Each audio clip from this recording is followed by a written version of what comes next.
Drugs case में सूत्रों के हवाले से बहुत बड़ी खबर आ रही है। 2019 की पार्टी का वीडियो सही पाया गया है। वीडियो के साथ कोई छेड़छाड़ नहीं हुई। एनसीबी को वीडियो की फॉरेंसिक रिपोर्ट सौंपी गई है। पार्टी में कई बड़े चेहरे शामिल हैं। वीडियो को लेकर फॉरेंसिक टीम की बैठक जारी है। दीपिका पादुकोण, अर्जुन कपूर, शाहिद कपूर समेत कई बड़े सितारे भी पार्टी में शामिल हुए थे। अगली ब्रेकिंग न्यूज, ड्रग्स केस में क्षितिज प्रसाद की कोर्ट में पेशी आज। वीडियो कॉन्फ्रेंसिंग के जरिए क्षितिज प्रसाद की पेशी करवाई जाएगी।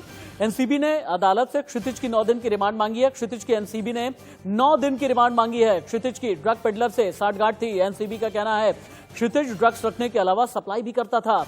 एनसीबी ने ड्रग्स पेडलर केशवानी से संबंध का भी जिक्र किया है, लेकिन क्षितिज प्रसाद ने खुद को फंसाने का आरोप लगाया। सुनिए। I'm going to fight this in court completely. Who is trying to frame you? Why are they trying to frame you? Who is trying to frame you? I'm going to fight this in court completely. Who is trying to frame you? Why are they trying to frame you? क्षितिज कह रहा है कि फंसाने की कोशिश की गई, लेकिन ड्रग्स केस में एनसीबी ने एक और बड़ी कार्रवाई की है। दीपिका, सारा, श्रद्धा का क्रेडिट कार्ड जब्त किया गया है। एनसीबी ने मोबाइल के बाद तीनों के क्रेडिट कार्ड जब्त कर लिए हैं।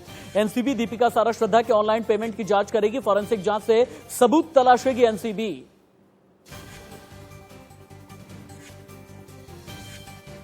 इंडिया न्यूज संवाददाता प्रीति सुमपुरा और शिवानी के पास में चलते हैं। प्रीति सुमपुरा, सबसे पहले आपके पास आते हुए, एनसीबी ने चूंकि क्रेडिट कार्ड भी जब्त कर लिया है, क्रेडिट कार्ड के जरिए मनी ट्रेल के बारे में पता किया जाएगा। यह भी पता किया जाएगा कि कितने ड्रग पेडलर को आखिरकार पैसे दिए गए हैं। क्या यह माना जाए सारा, श्रद्धा, दीपिका, रकुल, इन चारों के लिए मुश्किलें अभी बहुत ज्यादा हैं? क्योंकि ये जो पूरा जो खुलासा हुआ है, अगर बात करें तो रिया और शौविक चक्रवर्ती ने जो ड्रग्स पेडलर से जो ड्रग्स खरीदे थे उसके लिए गूगल पे का इस्तेमाल किया था। तो उनको जो है अभी मनी ट्रांजैक्शन देखना है कि किस तरीके से जो है क्रेडिट और डेबिट कार्ड के जरिए जो है उन्होंने पूरा ट्रांजैक्शन किया है। क्या ये लोग विदेशों में भी जाते थे तब भी क्या उन्होंने ड्रग्स लिया है, नहीं लिया है? तो इसी के लिए जो है उनके फाइनेंशियल ट्रांजैक्शन देखने के लिए ही जो है क्रेडिट और डेबिट कार्ड जो है उन्होंने इसकी छानबीन जो है अब नारकोटिक्स कंट्रोल ब्यूरो कर रही है। वहीं दूसरी ओर अगर बात करें तो इन तीनों के जो है मोबाइल फोन भी जब्त किए हैं, यानी कि मोबाइल में जो अहम सुराग है वो अब नारकोटिक्स कंट्रोल को मिल सकते हैं कि और कौन कौन से एक्टर है जो ड्रग्स लेते हैं। इसके पूरा खुलासा जो है जब इन तीनों के जो मोबाइल फोन का एनालिसिस किया जाएगा तब पता लग जाएगा। ठीक है, ठीक है, ठीक है, ठीक है। आप रहे शिवानी के पास में चलते हैं। शिवानी, क्षितिज की पेशी कितने बजे कराई जाएगी और एनसीबी के हवाले से अभी तक का ताजा अपडेट क्या है? क्योंकि देश ये जानना चाहता है कि दोबारा दीपिका, सारा, श्रद्धा, रकुल को एनसीबी का समन कब होने जा रहा है? जी बिल्कुल, अगर क्षितिज की बात की जाए तो उन्हें वीडियो कॉन्फ्रेंसिंग के जरिए 12 बजे ही प्रेजेंट किया गया था कोर्ट के सामने, जहां पर कई सारी बातें सामने आई हैं। क्षितिज की मई 2020 से जुलाई 2020 के बीच में उन्होंने 12 बार गांजा ऑर्डर किया था, जहां पर हर 50 ग्राम की कीमत 3500 रुपये बताई जा रही है। साथ ही साथ ये भी जानकारी सामने आई है कि जो क्षितिज हैं वो लगातार न सिर्फ ड्रग डीलिंग में थे बल्कि अपने घर पर ड्रग्स रखते भी थे। उनके घर पर से जो सिगरेट्स बरामद हुई हैं एनसीबी की टीम को, उनमें एनसीबी को ऐसा शक है कि ड्रग्स उनमें गांजा मिलाया गया था, जिसके बाद उसे सिगरेट का रूप देकर स्मोक किया जाता था। इसके अलावा क्षितिज लगातार इन ड्रग पेडलर्स के जरिए बॉलीवुड सेलिब्रिटीज तक ड्रग की डीलिंग करते थे, उन्हें ड्रग की सप्लाई करते थे। तो क्षितिज पर कड़े आरोप ये हैं कि न सिर्फ वो ड्रग्स का खुद कंजम्पशन करते थे बल्कि डीलिंग करते थे।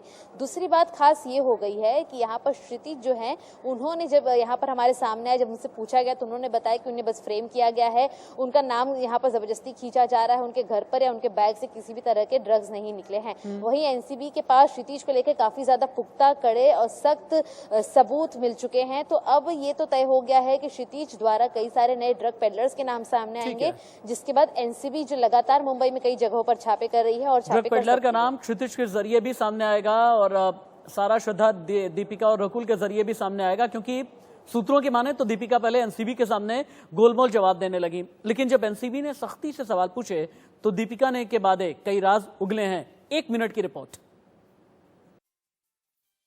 पे ग्रुप चलाती हैं, आप कोई बच्ची नहीं हैं। आपने लोगों को ड्रग्स का इंतजाम करने की इजाजत कैसे दी? आप खुद ड्रग्स मांग रही थी। क्या आपको पता है कि ये जुर्म है? इसके लिए आपको दूसरों के साथ कार्रवाई का सामना करना होगा। एनसीबी के पास सबूत के तौर पर दीपिका और करिश्मा के चैट हैं। जिस व्हाट्सएप ग्रुप में ये बात हुई है उसके एडमिन खुद दीपिका हैं और ये सभी सबूत दीपिका पर शिकंजा कसने के लिए काफी हैं। स्वीकार कर लिया कि हाँ वह ड्रग लेती थी, लेकिन अब यह सबसे बड़ी बात यह है कि जो व्हाट्सएप वाली बात है, ग्रुप वाली, उसके ऊपर स्वीकार करने की जरूरत है और एनसीबी के पास तमाम सबूत हैं। आने वाले दिनों में उन्हें स्वीकार करना पड़ेगा। अगर वो स्वीकार करती हैं तो बहुत बड़े उनके ऊपर केस दर्ज होंगे और गिरफ्तारी तय मानी जाएगी। क्योंकि हालांकि आज जब पूछताछ हो रही थी, शुरुआती दौर में उन्होंने एनसीबी को चपा देने की कोशिश की, उन्होंने बहकाने की कोशिश की, झूठ बोलने की कोशिश की, क्योंकि उन्हें वकीलों द्वारा तैयार किया गया था। लेकिन जब से एनसीबी कड़ाई से पेश आई, उन्होंने सब सच उगलना थोड़ा शुरू किया। सूत्रों के जरिए यह भी पता चला है कि एनसीबी दीपिका के जवाबों से संतुष्ट नहीं है। एनसीबी आगे भी दीपिका से ड्रग्स के मामले में पूछताछ करेगी। अब देखना यह है एनसीबी दीपिका को पूछताछ के लिए कब बुलाती है। 1 मिनट की एक और रिपोर्ट। की टीम ने दीपिका से 12 सवाल पूछे। ड्रग्स के लिए कभी पैसे दिए? ड्रग्स के लिए पैसे कैसे दिए? क्या सामने आई ड्रग्स चैट आपकी थी? करिश्मा आपसे कैसे जुड़ी? क्या करिश्मा से ड्रग्स मंगवाई थी? करिश्मा से कितनी बार ड्रग्स के लिए कहा? कब, कहां और किससे ड्रग्स ली? कोको की पार्टी में कौन कौन शामिल था और उस पार्टी में किस किस ने ड्रग्स ली? क्योंकि पार्टी की जो तस्वीरें हैं उसमें सोनाक्षी सिन्हा समेत कई बड़े सितारे शामिल हैं। दीपिका ने मैनेजर करिश्मा के साथ ड्रग्स चैट की बात मान ली है। दीपिका को उनकी मैनेजर करिश्मा के साथ बिठाकर सवाल किए गए, लेकिन एनसीबी के सूत्रों के मुताबिक दीपिका और करिश्मा सवालों के लिए अच्छी तरह से तैयारी करके आई थी और ज्यादातर सवालों के जवाब एक जैसे दिए।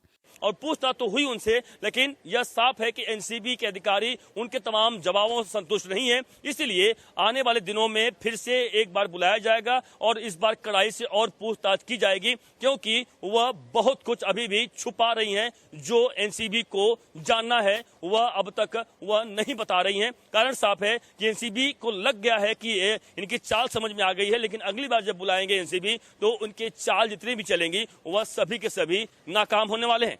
लेकिन सूत्रों के मुताबिक एनसीबी दीपिका के जवाबों से संतुष्ट नहीं है, यानी दीपिका से सवाल जवाब का सिलसिला अभी और चलेगा।